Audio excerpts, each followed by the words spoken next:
you need to get on it. You need to be in here every day. You're almost out of time. You're 22, you're late. It's a man's game tonight now, you know that. It's a man's game tonight. Here we come. Here we come. It's a man's game now. Antonio Montana.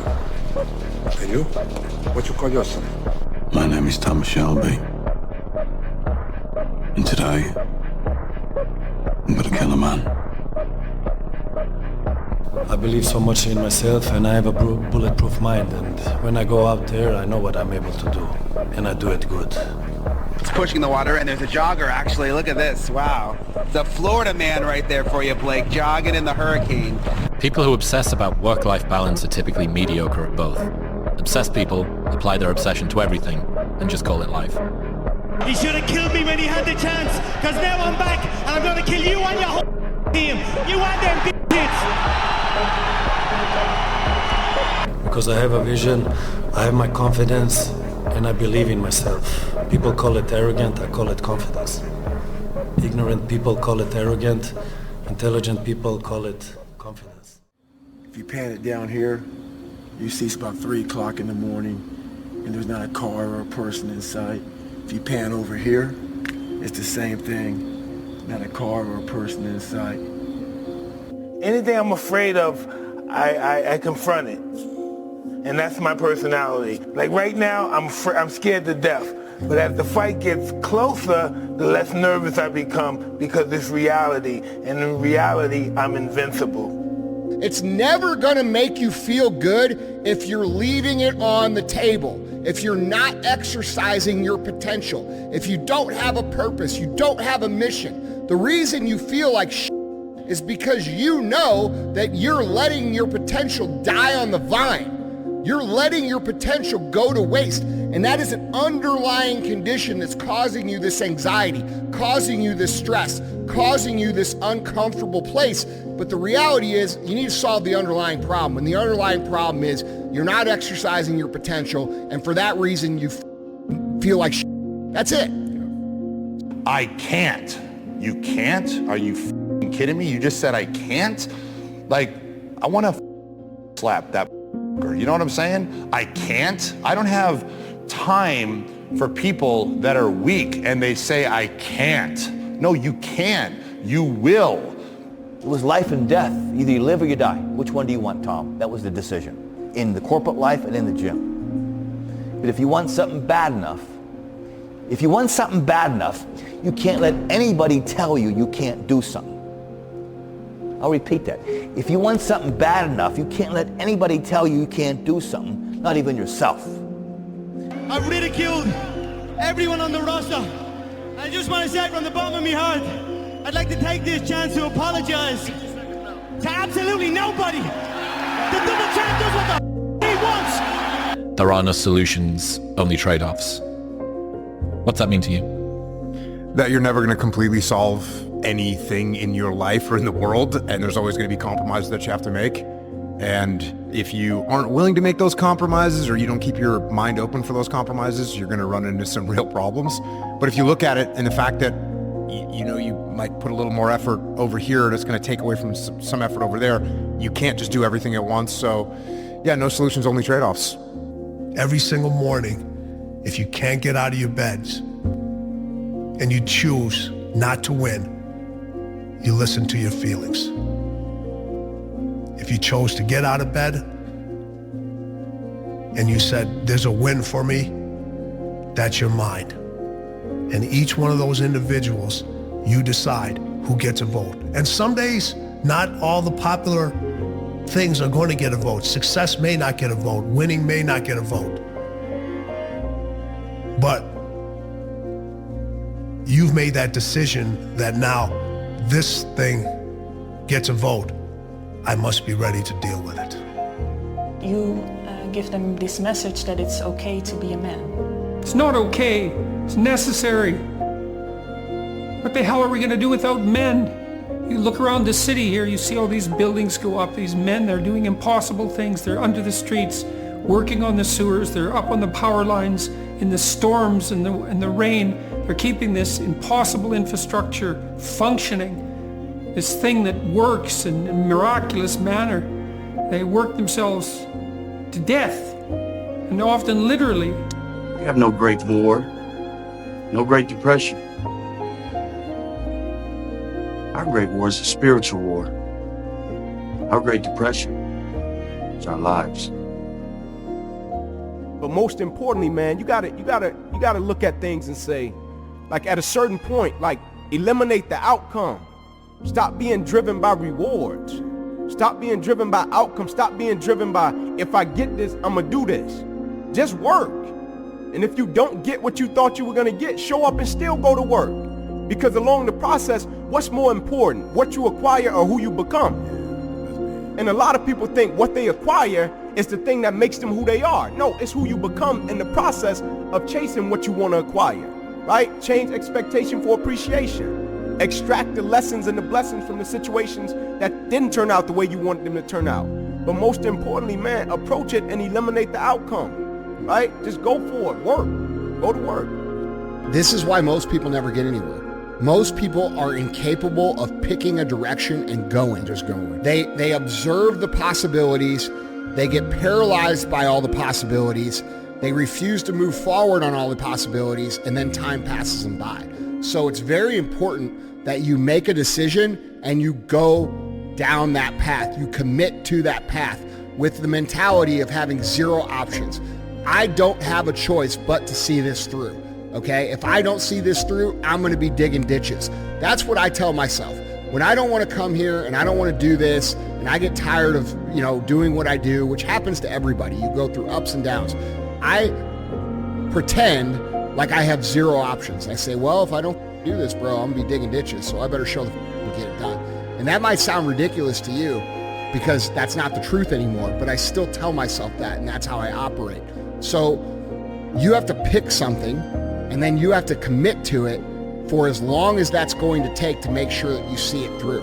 A body in motion tends to stay in motion. A body at rest tends to stay at rest.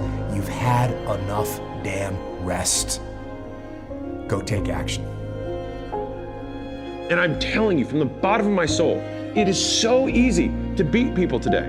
They are so soft. They have no work ethic. No one can stick with anything. Everyone's distracted. They're on social media. They're counting their notifications because they can't stick with They can't say no. You gotta work. Your time is gonna happen. You're here for a reason, but you gotta be ready because if you're not, it's on you.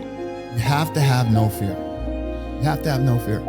You have to believe in who you are and what you do, and just go get it. A harmless man is not a good man. A good man is a very, very dangerous man who has that under voluntary control. The reality of life is this. The world's relentless, and it will not stop beating your ass until you wake up and start beating it back. And, when I see self-love and all this, I do understand where they're coming from. Those people are talking to people who are on the brink, right? Yep. And they think their entire world's crumbling, and they're telling them it's okay. But I actually think that's the wrong message. I think the right message is this. Hey, this is how it is if you don't go hard. This is what you're going to get if you do not try hard to develop yourself and get off the bench and get in the game. And I say that out of a place of love and caring for people. Yes. Because I want them to feel better and I want them to do better. And I know what's not going to get them better is just accepting themselves and all their behavior and all their vices and inaction and procrastination and low standards is creating the way you feel. But where do you go to? You wake up on a morning, it's cold, it's wet, it's dark, you've got no cartilage in your knee, you've got shorts, whatever it is that's the issue today. Keep talking. You've got these problems, right? I need you to keep talking about what you were just saying. It's warm on the couch. Your missus says stay in bed. It's comfy, it's cozy. You've got work later on. You had an argument last night. You're slightly hungover. Because I know everybody ain't going to do what I'm going to do. So this is how you level up. That's how you level up. I know there's a whole bunch of people with that right there. That fires me up. That makes me happy what you just said. That brings joy to my life right there. Why? Because I know there's so many people that have the ability and just refuse to get off that couch. refuse to study a few more hours, refuse to go deeper, to go further. And that's where I gained the advantage. It's so easy to be great nowadays, my friend, because most people are weak. Most people don't want to go to that extra mile. Most people don't want to find that extra because it sucks. It's miserable. It's lonely. Most of the reason that we're afraid to fail is because we're afraid of dying in an abstract reality. We think, oh, we catastrophize. Okay, I'll lose my job, and then no one will like me, and then I won't be able to get a job again, and then I'll be homeless, and then I'll die. Like, it's just, right? Like, that's how we go, right? But when I thought through, I was like, what would actually happen? So if I went there and I failed, what would I do? I was like, well, I'd apply to business school, and I'd have this cool story, and they like entrepreneurs or people who tried to do things. So this would be fine. This would be okay. And I have plenty of friends who would let me sleep on the couch if I had to. I could go back to mom and dad's house with my tail between my legs, which I felt that was honestly the most horrifying thing that I could imagine, going back home as a failure. Yes. But the idea, the one that got me out of it was, I can always get the job back. So like, this is actually a significantly lower risk move than I'm perceiving it to be. I can just I can get the job back. Or I can get another job that's comparable. Right. I have the experience, and me doing all this stuff only makes me more valuable, because I'll have a cooler story than somebody who just did 4 years of this job rather than 2, and then did 2 years of things on their own. And so that was the one argument. The secondary argument was, for me, I was young at the time. I was like, this is extremely hard to do. If you say, because I used to always tell people like, yeah, and I'd like to own my own business someday. Like, it's almost like you like tag it on to like, what do you do now? And I'd like to, and so I thought to myself, if it's this hard now, when I have no kids, I have no wife, I have no stakes, it's going to be nearly impossible for me to do later. And so I was like, I have to do it now. And my 3 questions are, what do you want? How badly do you want it? And how much are you willing to suffer? And very often, everything revolves around the first question, what do you want? Because a lot of people are unclear what they want from life. They don't sit down and think through. We are writing our own life story every day, and yet we don't think about it. Who do we want to be? Where do we want to live? What life do we want to lead? When we've finished our life, come to the end of our life and look back, what do we want to say that we've done? So, what do you want is a very powerful question. And then, if an athlete says, I want to be the best, Bill, fine. How badly do you want it? Because you've got to pay a price to be the best. The best pay a big price. You've got to work harder, you've got to commit more, you've got to take more responsibility, you've got to deal with more ups and downs. Do you think Michael Jordan was just interested in winning championships? You think Kobe Bryant was just interested in basketball? You think Jeff Bezos was just interested in shipping packages? You think Elon Musk is just interested in whatever the hell he's interested in today? Those individuals are obsessed. They are obsessed. In order to be the best, in order to reach that next level, you can no longer be interested. Interested is a hobby. You can be interested in many things. Oh, I'm interested in reading. I'm interested in gardening. I'm interested in cars. You can fall in and out of your interest. But your obsession stays with you all the time. You have to become obsessed. If you're gonna do it, do it. Say what you can do what you say. If you can't do it, don't say you can do it. Don't over-leverage yourself. Don't over-leverage a decision and then jump in and kind of dip a toe. I think I'll try it out. No, think if you're going to try it out beforehand, but when it's time to go, dive. Finish it. Find out. Come out the other side.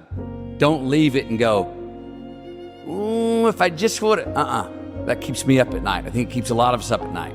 When you half-ass something and you just don't know whether you failed or succeeded, got what you want or didn't get what you want. Finding out and looking in the mirror and going, I didn't half-ass it. I went all the way. I found out, and that ain't for me. Or I found out, and you damn right that is for me. That's a great place to get to. But the limbo of not knowing, if you half-ass something, the limbo of going, I hedged my bet. What could have happened? You don't know. It's hard when you're young to wake up in the off season at 6 a.m. to go train and work out, knowing that all your friends are sleeping in and eating pancakes. It's hard when you're on your way to practice, weighed down with all your gear, and it's 90 degrees out and all the other kids are at the pool or at the beach, and your body is already completely exhausted from workouts in 2-a-days. It's hard to throw, catch, block, and tackle, and hit kids when they're way bigger and way more developed than you, only to go home that night bruised and battered and strained, but knowing you have to show up again the next day for just the chance to try again. But understand this, life is hard.